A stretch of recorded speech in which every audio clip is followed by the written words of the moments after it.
Ooh. Hey, Craig, will you tell me something? Oh, I'll tell you something. Do you want me to tell you something? Yes, who do we have? We've got the $1 billion, that's billion with a B, sales guru and MentorBox CEO, partner to Ty Lopez, Dr. Alex, and he's unleashing 2 secret formulas. Guess what? What? He's also a rocket scientist. I'm going to drink that in. Let's do it. Do it. Welcome to the Insurance Dudes, a podcast for insurance agency owners, helping us to think of different ways to optimize our business and our lives.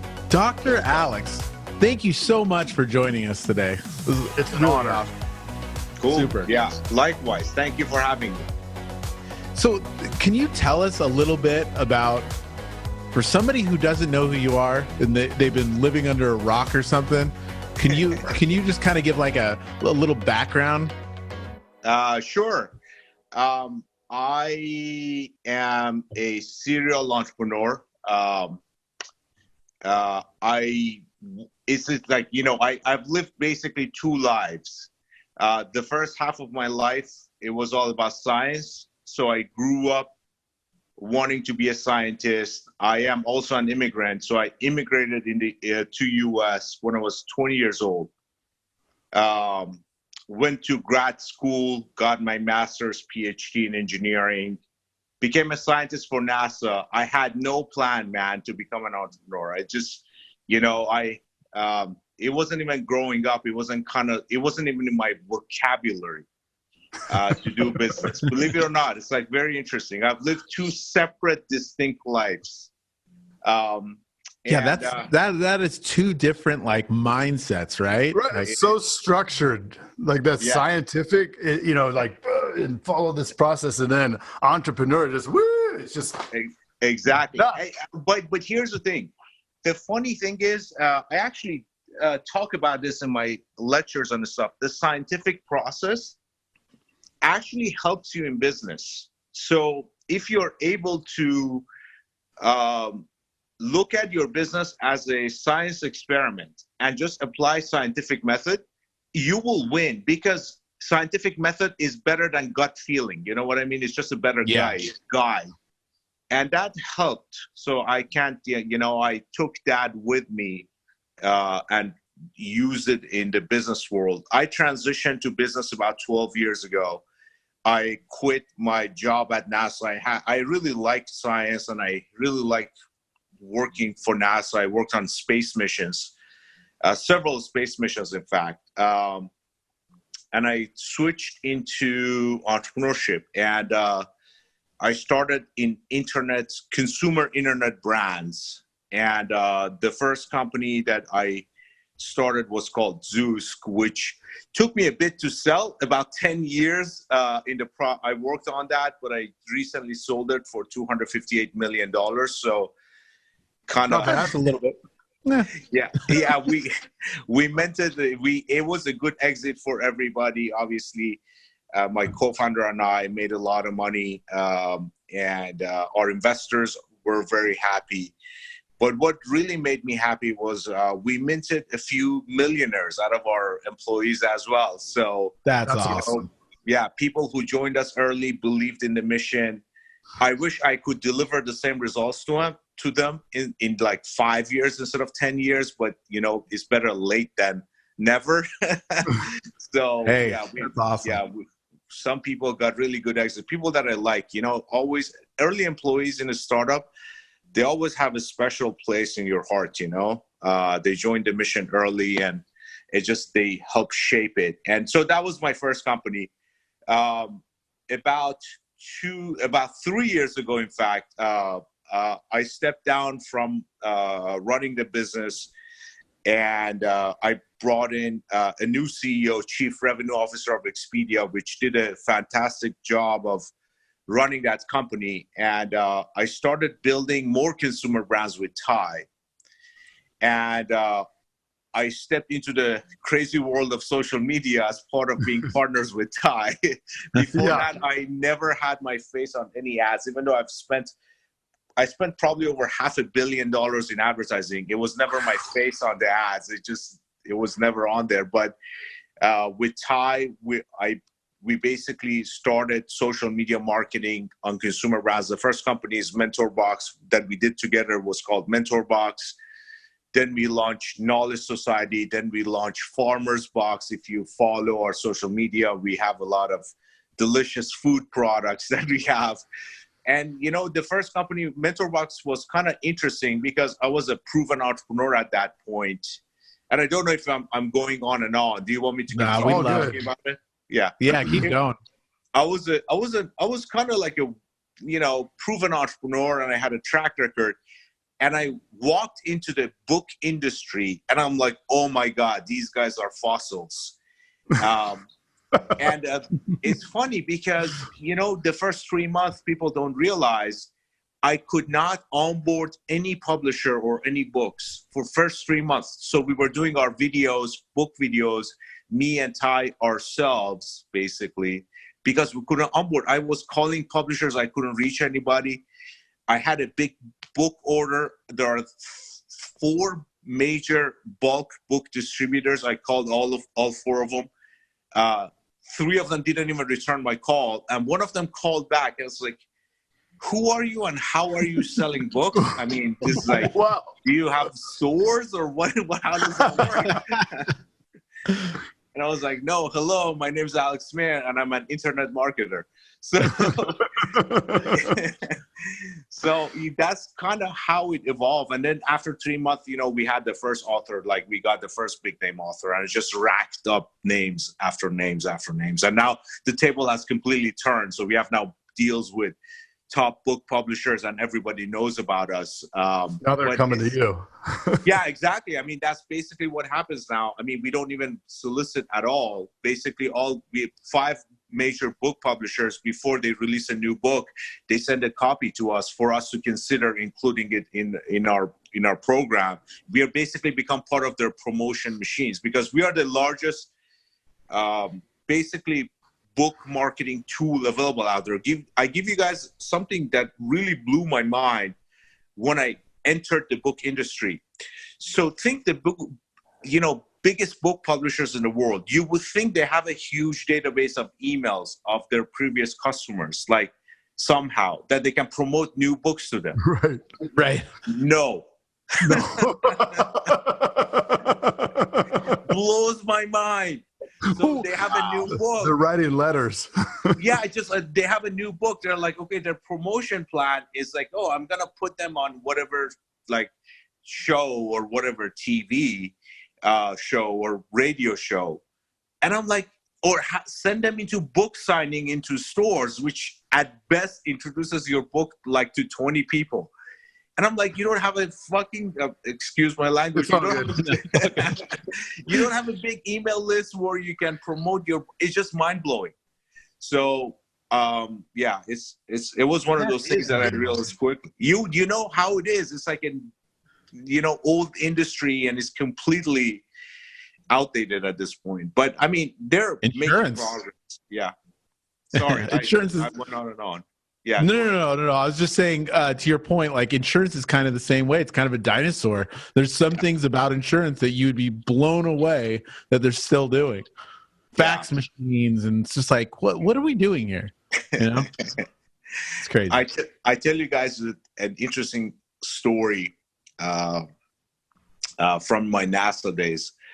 I can't remember which spacecraft it was. I believe it was actually a space shuttle. The astronauts were complaining that the cockpit smells like, excuse my language, horse shit. Okay, so they were, for a while they were trying to figure out why, right? And it turned out that they took the specs for the seat cover of the spacecraft from old B-52 bombers. So they kind of, the same manufacturer made this.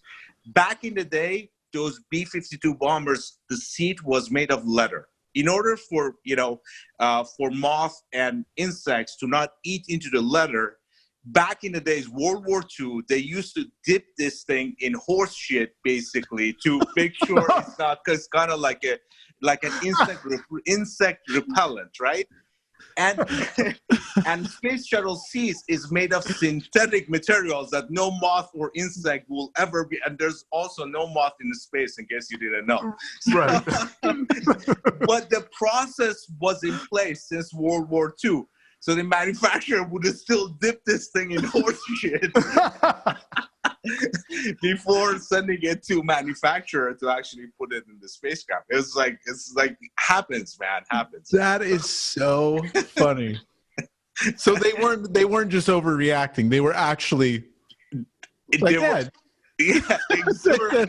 That is what you're smelling. It is horse shit. Yeah, it tells you about, how, things like, it's interesting. Organizations have memories. And they kind of, things stay in there the way, like, they don't change. So even if it has no relevance to today's world, they would be dipping their seeds in horse shit before sending them to space. That's rough. That is crazy. That's got to be like the advantage of a startup, right? Is that if there's no 100%. Rule, we're not in this box, we're outside the box. Exactly. Yeah, that's crazy, man. Are you a rocket scientist? I mean, there's no title as rocket scientist, but I'm a space mission analysis and design certified scientist. I actually worked on space missions. So has anyone asked you, well, what do you think you are, a rocket scientist? Has anyone asked you that? Yeah, I mean, yes, I get that all the time. And you're like, I am. You can say, by the way, yeah, I actually am a rocket scientist. I actually am, kind of, yes. Even though at NASA, nobody calls themselves rocket science. They call themselves like propulsion systems engineer or whatever. Avionics. So it's like more, rocket scientist sounds like too generic of a title, but yes, technically. It's like it's like a hick thing, right? Like if you say that, you're like, okay, obviously. They don't know anything about NASA. Yeah. You're obviously not a rocket scientist. I tell you guys another funny story if you want to hear a funny story. So, okay. So I was, I went to Washington, D.C. with a good friend of mine, co-worker at NASA. This is many years ago. And he's a nice guy, PhD in engineering, deep into whatever robotics, and autonomous robotics, space autonomous robotics. Basically, he built autonomous robots for space missions. Very great guy. And we were at a bar in Washington, D.C., and we were outside. I never forget. There were like two girls that walked to us, and one of them started talking to me, or one of them started talking to him, and then I was from the corner of my eyes. I was kind of like monitoring the conversation. So the girl asked him. His name is Adrian, and asked Adrian, "So what do you do, right?"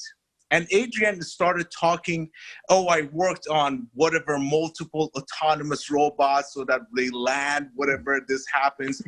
And I saw the girl, there was a glaze on the girl's eyes. Like it was just like glazed over, completely don't know what he's talking about. And I turned and I said, he's a rocket scientist.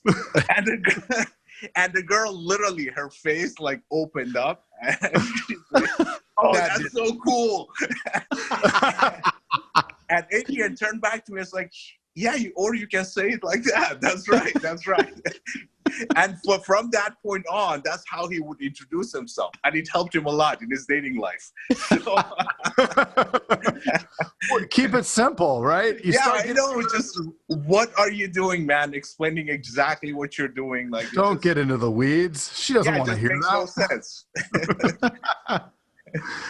That's cool. How did you get involved with Tai Lopez? Ty and I have been friends for a long time, for about 10 years now, probably over 10 years now. Ty, a lot of people don't know, but before he was big on social media and, he's now in education space. Before that, he had a portfolio of online dating products. They were smaller, online dating products. And I had 10 years ago, I had like the #1 mobile dating app.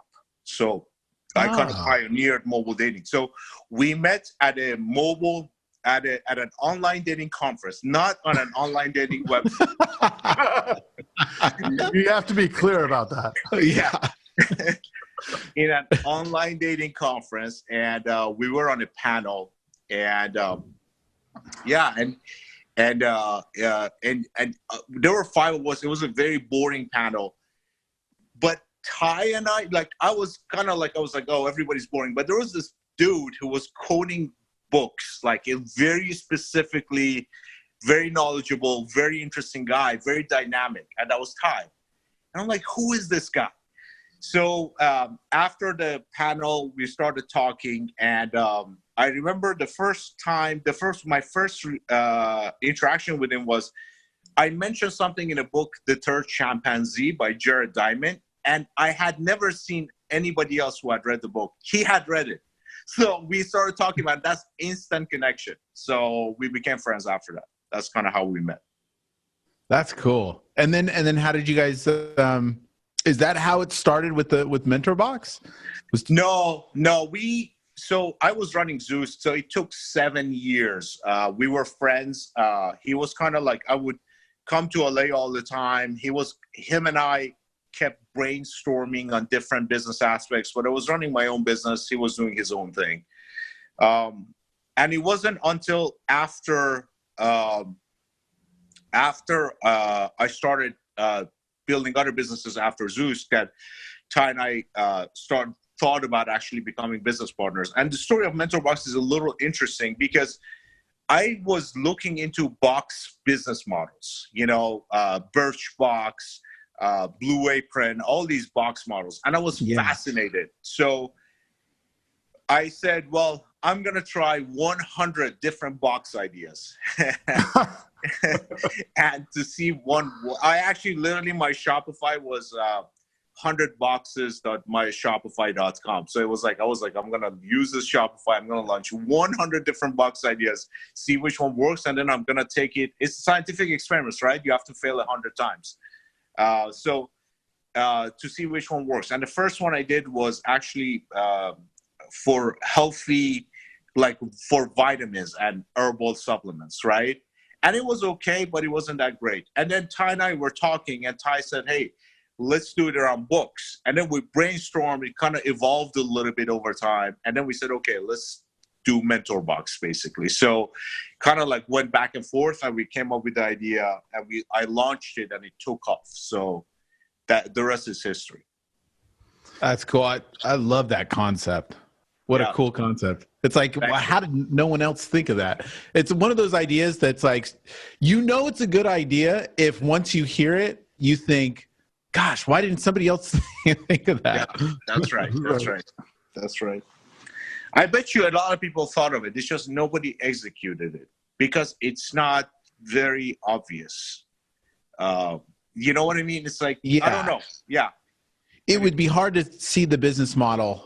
Yeah, somebody probably got brought up without like thought of the business model. Exactly.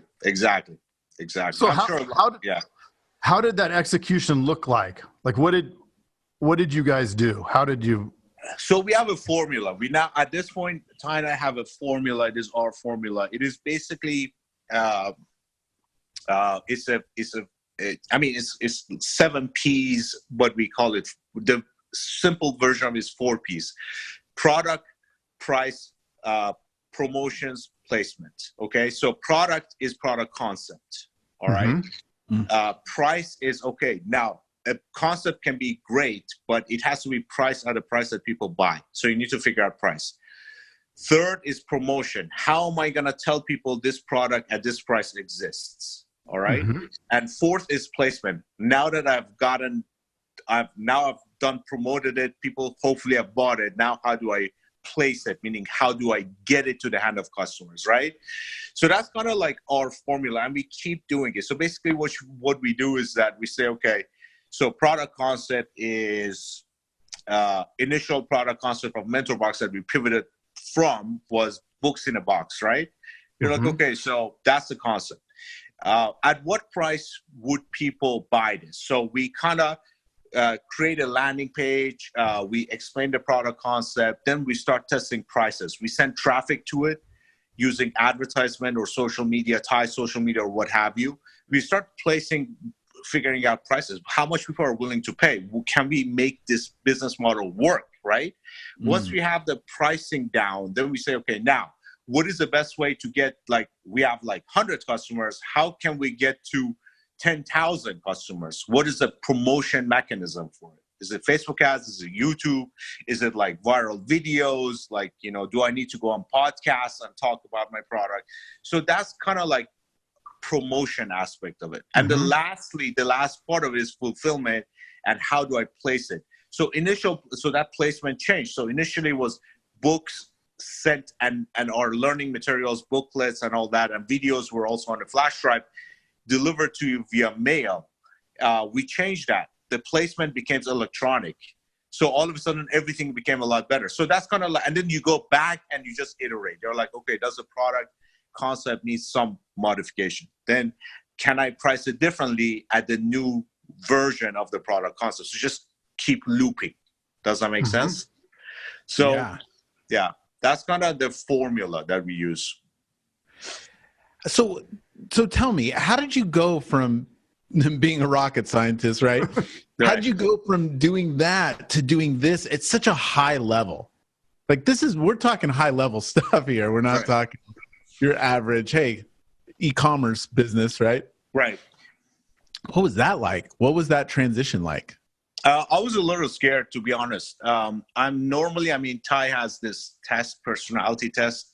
I don't know if you guys have taken it. We're going to turn that into a business at some point. But one of the dimensions he measures is actually anxiety. I'm very low anxiety. So in general, I'm not very fearful at all. But this was a hard transition for me. And I tell you why. Because as an academic, as a research scientist, you become obsolete really quick if you do not continuously publish academic papers. So I was literally letting go of the first half of my life to venture into unproven territory. So does that make sense? It wasn't I had nothing going on and I was becoming an entrepreneur. I was letting go of a lot of stuff. In fact, for about a year or so, I tried to straddle. I tried to continue publishing academic papers with my former research partners while I was launching Zoosk. So for about a year or so, I tried to hold on. In case this doesn't work, I can go back. That's how, it was very hard for me. But at some point, I had to let go. It's there are points in life where you have to go down the alley, even though there's no way to come back. So you got to make those calls. It's just, you have to. Yeah. So why it was the right call? Well, I'm actually not 100% sure it was the right call. I made a lot more money as an entrepreneur than I would never have made as a. So that part of it is obviously different. But fulfillment doesn't necessarily come from money, as you probably know. So in a way, sometimes I look back, and I have friends who are scientists and actually hardcore scientists, and they don't consider me like a scientist anymore. They're like, they don't respect me anymore. But so in a way, I want to say I tell you what I like about entrepreneurship. How about that? What I like about entrepreneurship is that you have full ability to plot your own path. Nothing else gives you that. Nothing else. I mean, you can be anything. I can't really think of anything else. You can be, as a scientist, you're kind of inside a research institute, right? So your direction is dictated by the initiatives of the institute or where the grant money is available at or what have you. So you're kind of within a construct. Obviously, as an employee, you're also within a construct. You are part of a bigger company. There's nothing wrong with it, but the level of freedom that you get as an entrepreneur to determine your own path and destiny is just I don't know how else I can get that. So that's what I like about entrepreneurship. That's cool. Yeah. And the successes or the failures ultimately fall on your shoulders, right? We're Exactly. entrepreneurs at a much smaller scale, being agency owners, and then we have some side businesses, but it's the same thing. If shit's falling apart, if you're not looking in the mirror and saying, okay, what do I need to change to bring the reins back in, then maybe you shouldn't be an entrepreneur, because you have to accept that responsibility. Yeah, I agree with that. I think that's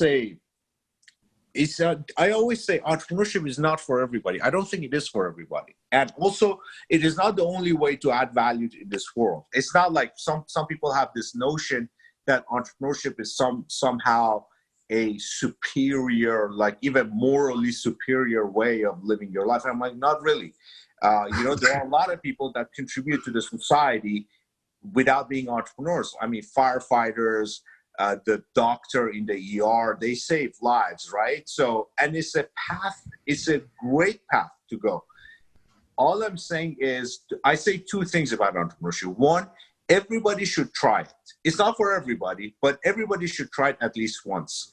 And the reason for that is you don't know if you like it until you've tried it. It's just, so you won't know. Do you want to live your life not knowing if you would have made a great entrepreneur or not, So that's the first thing. The second thing is the level of autonomy, freedom. Like I said, controlling your own destiny. It's just you can't get it any other way, at least to the best of my knowledge. Maybe you can be. Maybe another way to have full freedom is to be dictator of a small country or something. Is that next for you?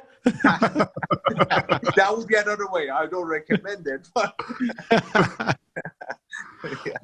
What are you excited about these days? So you've had so many successes in your past. What gets you excited? Because, I mean, wow, the stuff that you've accomplished is so great. What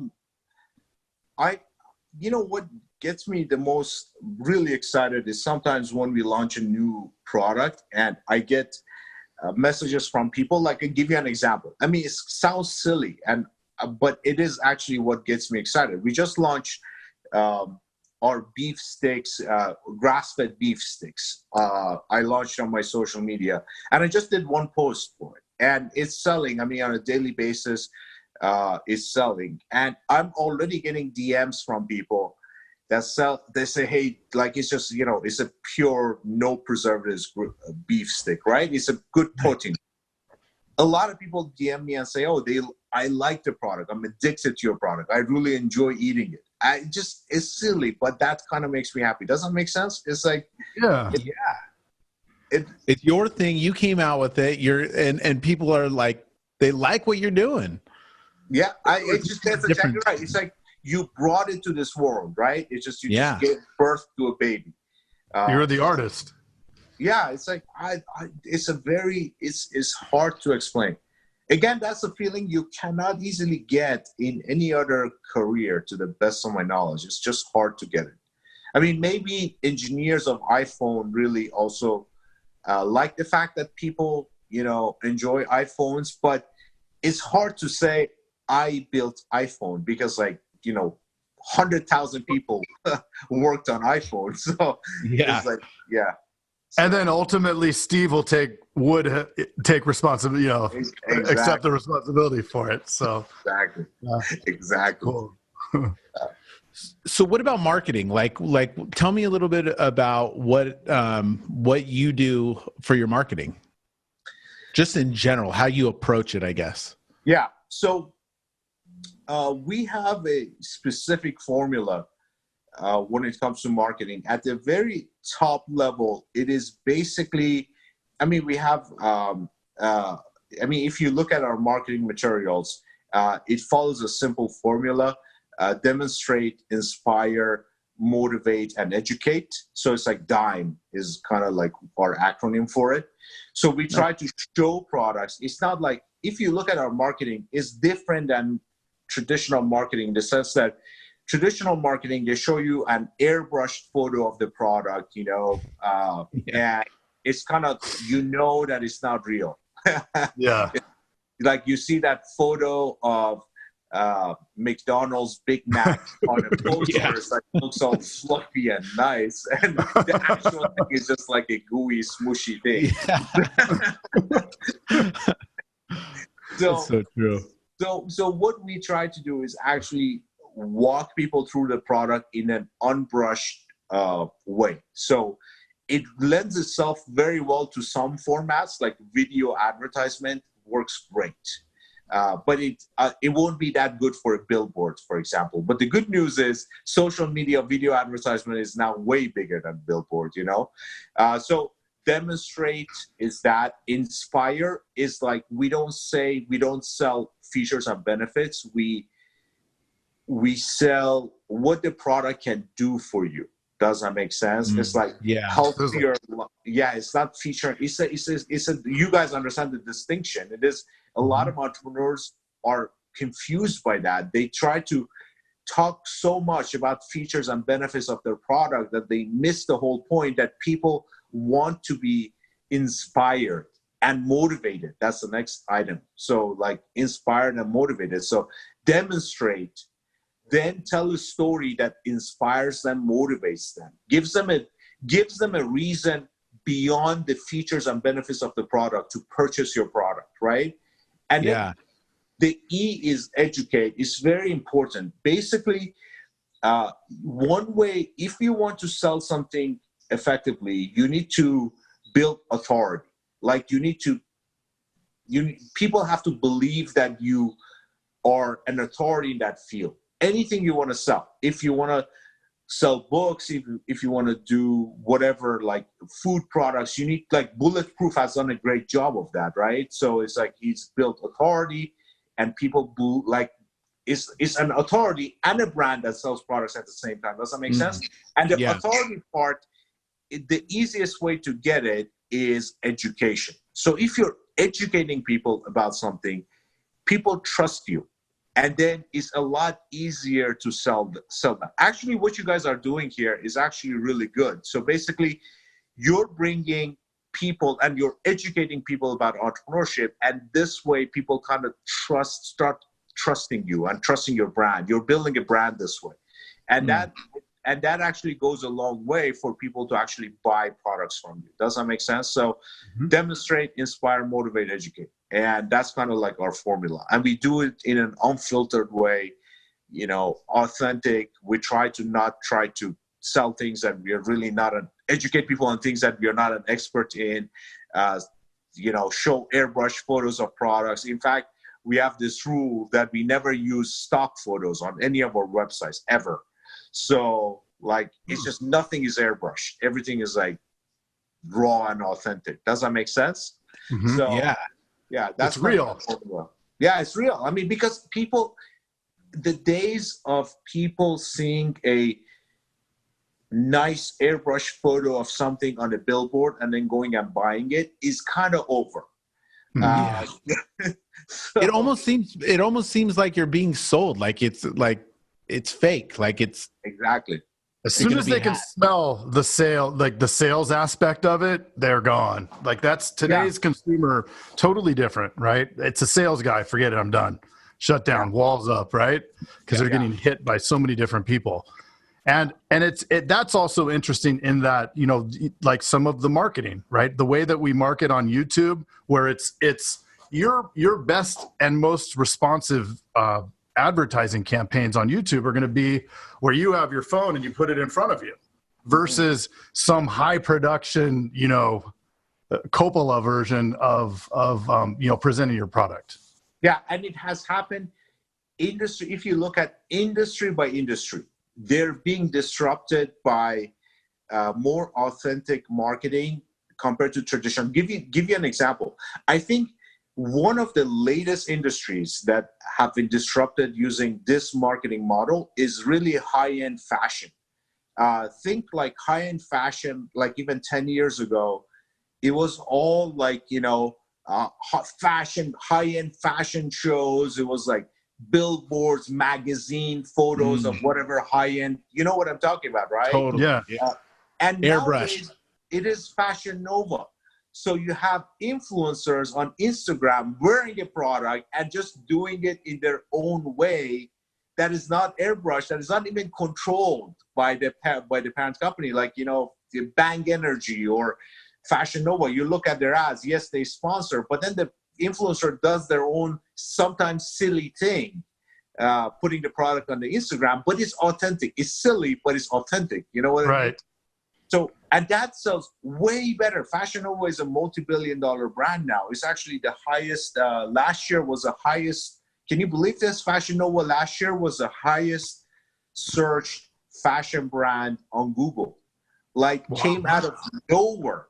And it's just through Instagram marketing and having all these influencers expressing themselves in an unfiltered way using the product. It's like I'm telling you, the days of putting a glossy ad in a magazine or whatever, it's just like, it's over. It's all about authentic, raw marketing.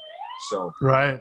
Yeah. Well, these people, if there's 1 million people following so-and-so, right, whoever, some name, and she's drinking Red Bull, you know, you have 1 million people that are like, wow, I love her, and she's drinking this, I'm in, right? Yeah. I agree with you, but I tell you, it's actually one factor even more than that. So if you get the same number of eyeballs, all right, of some airbrush photo of somebody drinking like a Red Bull on a billboard or a magazine or something, and you get the same number of views on their Instagram little story or people watching the billboard, I promise you, people do not see the billboards. Like, people do not see these things. It's just the brain filters everything that is airbrushed and like fake. Yeah, it's amazing. It's like the brain filters it. So I'm saying even the same number of eyeballs is more effective for that person to actually shoot an Instagram story, even though there's not a director. They're like doing it in their bedroom, you know. There's not, the lighting is not perfect, but actually that's what makes it effective. That's, I guess, the point I'm making. Does that make sense? So real. Yeah. Well, it's so real, right? People connect with authenticity. Exactly. Authentic, raw. I think the key word here. Yeah. No one wants to be duped anymore. Yeah. What were we going to say, Craig? Well, I was thinking about something you said, Alex, near the beginning. When you first connected with Ty, and he said, you need to put yourself on camera, and you didn't have that experience. Being a scientist often can be a little bit introverted. So how was that? Like, how was that transition for you from going to, you know, the scientist, the rocket scientist, to putting yourself on camera? It was very difficult. And, but I tell you this, I have this theory that there's a reason why faces on camera work better than logos. Babies, when they're born, just like the moment they come to this world, they actually do not identify a lot of objects. Like, they don't understand things, but they know faces, human faces. And not only that, they can actually read facial expressions very early on. So we as humans, we are programmed to identify other humans' faces and expressions a lot faster than objects. What is an image of a product? What is a logo? It is an object. It's not a human, right? It's a lot easier for humans to pay attention to, and with repetition become familiar with another face than with a logo or with a product image or what have you. Does that make sense? So that's why it is a lot more effective in marketing to actually put a human face on a product. And I give you an example. One of my board members at Zoosk was a board member on Priceline. Okay, and he told me Priceline was struggling, was a kind of being crushed by Expedia and all these guys. And you know how Priceline is now a massive, huge company. You know what changed the game for them? William Shatner. Oh, I was yeah. So they put so it was, a lot of these travel websites, they have, show like their commercials, like, oh, you click on this and click on that. And it's just like, they have these animations of planes flying. You know what I'm talking about, right? Mm-hmm. They had William Shatner on there. And William Shatner is a familiar face, already trust is made. He destroyed, like basically Priceline became like a massive company because of him. So Wow.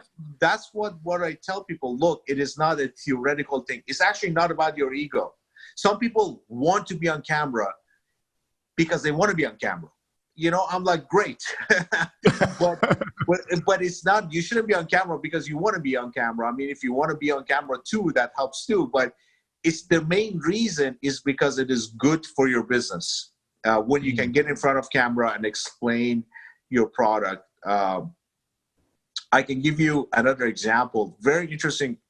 Can I give you a quick example? Oh yeah. So when I was running Zoosk, Germans, they have really tight privacy laws and consumer advocacy groups, right? Mm-hmm. So there was this independent consumer advocacy group in Germany. They had given us a very low ranking of F or something, like for privacy laws or whatever. They had given us very low ranking. I was on a press tour in Germany, and I said, can I meet with them, right? Can I just see why they hate us? I mean, what have I done wrong? And then they set up a meeting, and there's, it was me and my VP of public relations in the lobby of a hotel, and two German women show up, like very, like they didn't smile at all. They were kind of walking as if they were mad at me or something. And I never forget, we sat in the lobby of the hotel, and they had like this huge binder. And they pulled it out, and it was like our terms of service. As an American company, you have to have a long terms of service. You cover your ass against, because in this country, you get sued all the time. So it's like, basically, we had a huge terms of service privacy policy. And she was like, had it all circled out. And she was like, why do you have this why do you have this? Why do you have, like, it's just, 5 minutes of grilling. And I was just answering her, like, we do this because in the US, you have to do this and that and that. Like, it's just by law, we have to have all these terms. And her point was like, this is too complicated. Consumers cannot read American. She had the same problem with Facebook and all their other companies as well. It wasn't just us, but she wasn't comfortable with the way terms of service privacy policy of American companies are. And I was just explaining, this is how business is done in America. Otherwise, we just go out of business. So, and then after like 5 or 10 minutes, she literally slams the binder closed. She's like, I like you, but I don't like what is on your website. Why don't you put your face on the website and explain these things to consumers? I'm like, what are you talking about? Like, I'm building a company. I'm not building me, right? Yeah. And she said, this is actually very interesting wisdom.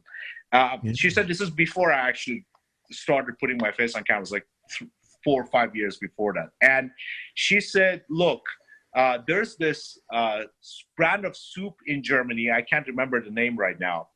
And the founder in TV commercials gets in the commercial and says, my name is blah, blah, blah, and I endorse my soup. You know what I mean? Why don't you do the same thing? Because I trust you, but I don't trust the terms of service of your website. So there's not a person there. It feels like. And I was like, at the moment, I kind of brushed it off and we laughed about it and all that. I'm like, but she was actually right, It's a lot easier. Like, when I explain things, I can explain them. But when it is a soulless website with a huge terms of service, explaining all the things in legalese and all that, so it's hard for people to trust. I think that is a huge entrepreneurship. I don't know if I'm going off a different track now, but but it makes sense, and it goes back to what you were saying earlier.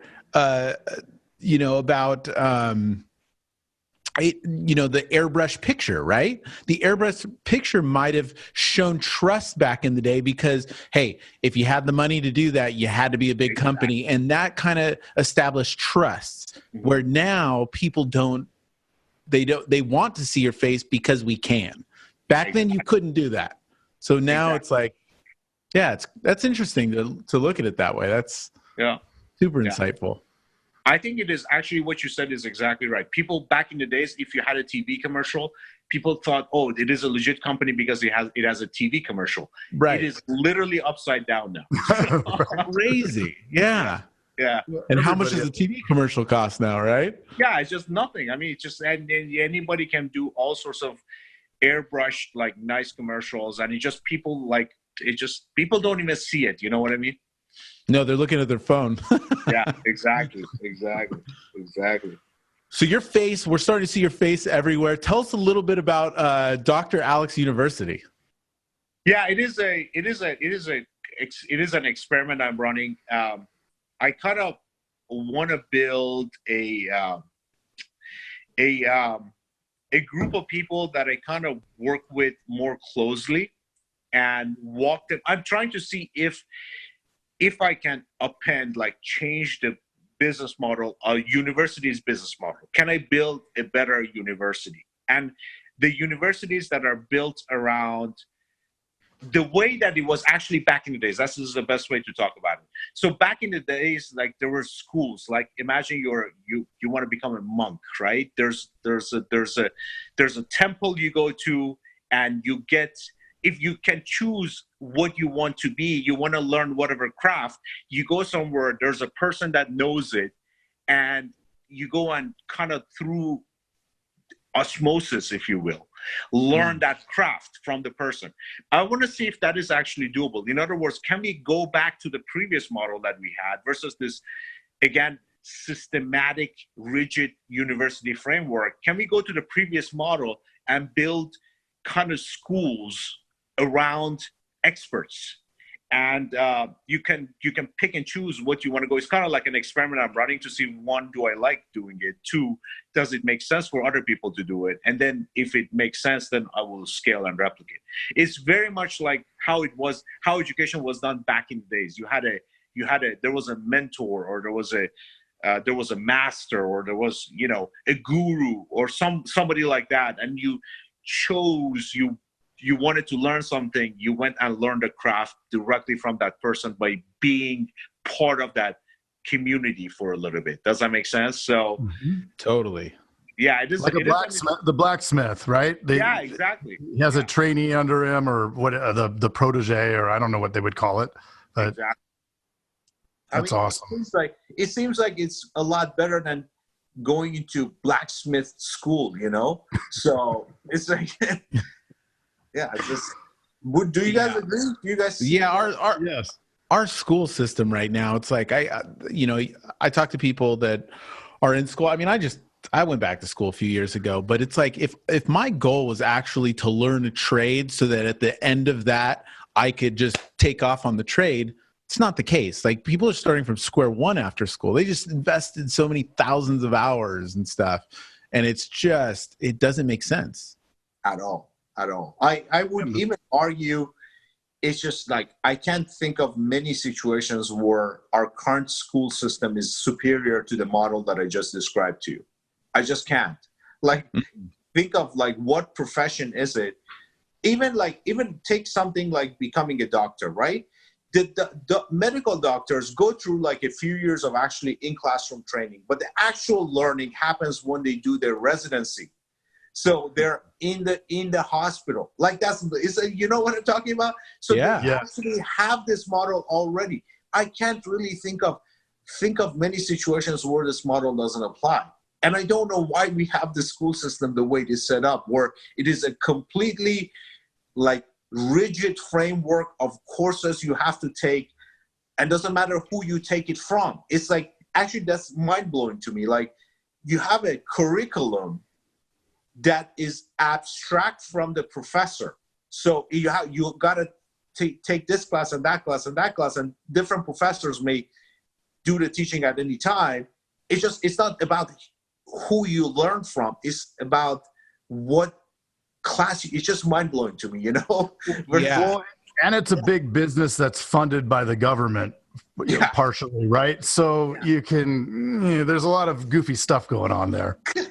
Then the student loans, and we could get into a whole thing about that. Yeah, it for goes back $1 billion industry. I mean, come on, that's too much goofiness. That's a very agreed. It goes back to your point, though, what we were talking about at the very beginning, which is all these old businesses they're still doing the same stuff, like dipping it in the poop, right? It's like all the same stuff. It's like, why? Like people are it's like mindlessly doing the same stuff these days, when it's like the tools that we have now are incredible. And it's like they're still doing the same thing. Schools are still dipping it in poop. That has become a thing now. You guys are not talking about it. You're still dipping in poop. Oh, it's so good. Awesome. Well, if you could give a piece of wisdom to somebody who wants to take that jump and be an entrepreneur, what would you tell them? I would say take calculated risks. So here's the thing in life. You can lose if you're completely risk averse. I think we all agree on that. Without risk, you can never accomplish anything important in life. I can't think of an exception to that rule. So you got to be taking risk. However, if you're taking irresponsible risk, you will also lose. You know what I mean? So the key here is to take risk, but do it in a measured, calculated way. And it's like, it goes like, I don't know if you guys play poker. It's the same thing. So you got to bet an amount that actually makes sense depending on the hand that you're given. Right. So it's kind of like, and if you can get away with not doing the right bet a few times, but in the long term you lose. So it's the goal to me is like, a lot of times I talk to entrepreneurs and they're either too gun shy or they're fanatic risk taker. And I'm like, look, there is a middle ground. Yeah. Take risks, but make sure if it doesn't work, you don't die. I mean, not physically, but you just don't destroy yourself over one shot. Another way to think about it is kind of like entrepreneurship is a little bit, like baseball, where you're swinging the bat, trying to hit a single or a home run, right? And you miss a lot of these throws. And the goal here is you have a batting average. Everybody has a batting average. The key is to not bet your life on one swing of the bat. So it's just, you gotta swing, but you can't bet all your life on one swing. So you gotta kind of like pace yourself. I see people that go into businesses, they mortgage their house or whatever on an unproven business model. And even though the market is telling them, and I've actually seen this, even though the market tells them, look, they don't want your product, so you don't have any sales, they kind of are pushing, smashing themselves into a wall and destroying themselves. I'm like, why? Like this idealism and this ego, right? Yeah, exactly. Ego is actually the reason. I don't know if you've read the book Ego is the Enemy by Ryan Holiday. It's ego is the enemy. So I'm like, look, step back, relax. For 1 week, don't do anything. And after that, you will come up with 10 more ideas. So it's like, you don't have to go all in into this one do 7 offsuit hand, It's like you're in poker. I don't know if you guys play poker, but offsuit is the worst hand you can have. It's pre-flop. So it's like, don't bet. Don't bet. Just don't. It's the simplicity of the old saying, don't put all your eggs in one basket, right? Exactly. It's like so simple. But you can put yourself in a basket. You can if you don't have a lot of eggs and you're young, so you can recover, you can put your eggs in one basket if that basket has somewhat proven itself. Meaning, if it is if you have pocket aces, you have proven the product sells and the market wants it, it's like pocket aces. If you're young, it's okay to bet on that heavy. But if it is deuce 7, Like, if that's your basket, by all means, don't put on your resume. It's important to know what is a basket, right? Is it a good basket? So, yeah. Love it, man. Great words of wisdom. It was fun talking to you guys. Yeah, thanks for taking an hour out of your day to talk to just some two insurance dudes. We really appreciate it, man. No, so awesome. Thank you, Alex. I just saying, this was so awesome, and we really appreciate your time. I thought it was going to be 20 or 25 minutes, and you went the distance. So thank you so much. This is awesome. All right, guys. All right. Hopefully it was fun too. I went off path a few times. Oh, I love it. Perfect. That's the fun stuff. That's the face part, right? Yeah. People are going to see this and be like, oh, man, Alex is a good dude. He's just a good dude. It was good talking to you guys. Awesome. Yeah, good talking to you. Well, we'll stay in touch. Thank you so much, Dr. Alex. All right. And thanks for having me. See you guys. See ya. Has finding, training, and retaining the best insurance producers ever been your struggle? It's why Agency Vault built the Sales Strengths Identifier to uncover if candidates and current staff have the specific sales skills to get you top results. Try it free at www.agencyvault.com/dudes. That's www.agencyvault.com/dudes and assess your lowest performer for free. Try it now. Hey, tthanks for checking out the Insurance Dudes. Hey, please subscribe. We got some really great stuff coming out.